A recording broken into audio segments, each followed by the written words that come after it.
So, conventional wisdom busting time. Let's talk about the acronym RICE for rest, ice, compression, and elevation. This has been around for a couple decades now, but it's ultimately the go-to mnemonic for if you get injured, what are you supposed to do to help in the healing process? Unfortunately, about 3/4 of that is wrong. And I'll tell you why for every single one. First and foremost, let's go back to basics for anatomy. If you have injured your tissues, how do your tissues repair? First, they have to clean up, so your immune system's triggered. They come in, they not only make sure there's not bad bacteria invading, but they'll also eat and remove the damaged cells to make room for the new cells to be laid down. So you are having to garbage out, groceries in. If I am restricting blood flow to the area, how is my garbage being removed? And how am I getting my groceries in? Keep that in mind. So, when I am at rest and I'm doing nothing, my heart rate is coming down, my circulation is slowing. So, if I'm getting less blood flow to the area, how am I getting the garbage out and the groceries in? Okay. Next up is I for ice. If I'm icing something, what happens to your blood vessels when you get cold? They constrict. So people always talk about, oh, we need to manage the inflammation. Okay, if you've broken your ankle and it is swelling up like a grape, right there in that moment, it's swelling so bad it feels like your skin's gonna pop. Sure, you might want to try to stymie some of the inflammation to make sure it doesn't get carried away. If you've stubbed your toe and you get a little bit of swelling and that's about it, then what is the ice going to do? It is going to restrict the blood flow. Well, it's going to help the inflammation. How is it really going to help the inflammation? Because remember, garbage out. The inflammation is there. It's extra fluid that is swelling up to try to prevent other germs from getting in and further damage to happening. So that inflammation is not able to get out because everything is constricted, and now blood can't get in to aid in the healing process. Maybe if you've just damaged it, before it's swollen, you slap the ice on it to try to slow everything down. There have actually, to prove my point with the ice, there have been studies that have shown that inflammation is not only the first stage of healing, but is a necessary stage in healing. They took people where they gave them minor abrasions and they iced the area solid for like a week and suppressed the inflammation so hard that when the ice was finally removed, no healing occurred. They stopped healing by icing the snot out of it. They prevented phase 1 from ever happening, and you don't just magically skip over phase 1 and go right to phase 2. If one doesn't happen, the rest don't happen.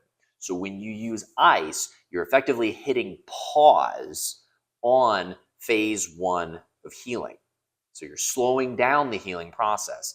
And if you already have inflammation, it can't get out because you have just taken your highway and turned it into a single lane road. So now it's going to take even longer to get that traffic to go through. So hopefully I've proved my point on ice. Third can be done quasi-correctly, and that is compression. If you cut your finger, you put it in your mouth, right? That is not only trying to fight the bacteria using the germs in your mouth to try to, overcrowd, so that way the bacteria in your mouth can actually be used to sanitize or at least fight off some of the fighting invaders, but you're going to actually suck on your finger. You're applying pressure to the wound. Or if you jam something, you hold it and you squeeze it really tight. That's not just trying to mask the pain with the old pain pressure gateway theory, but that pressure is mechanical compression. What is actually happening is when you are applying pressure, you are pushing fluids out of the area. So then when you release, they're drawn in. You're creating a negative fluid space. So if I squeeze something consistently and stay and keep that compression on all the time, I'm preventing blood flow from getting to those tissues. So I'm preventing healing. However, if I am compressing, creating that negative space, and then relaxing and allowing the fluids to come in, and then compressing again. I'm pushing those fluids back out, and then I'm relaxing and letting the fluids back in. So you can see how my fingers are white because I just pushed blood out, and now it starts to turn red where I'm getting over perfusion for the time that it was without circulation. So now blood is being shunted into that area to make up for lost time, and I keep going on and off, on and off. I'm helping push the garbage out and allowing the groceries to get in. So that's how we do compression correctly, is by providing on and off mechanical compression. And finally, fourth piece, the E, is elevation. If I hold my arm over my head, what's going to happen? All of the blood is going to drain out of my arm, and then my hand is going to go numb, and it's not going to feel good, and I don't even have an injury. So if I've sustained an injury and all of the blood is draining away from my injury, how am I supposed to get nutrients to it to help it repair? Again, this could be utilized like compression, where if there is some swelling, I can use it to help manage a little bit to get some of the swelling out, so get the garbage out, and then bring it back down, allow the blood to return to get the groceries in, and then if it feels like the inflammation is starting to amp back up, then we control it by bringing it back down.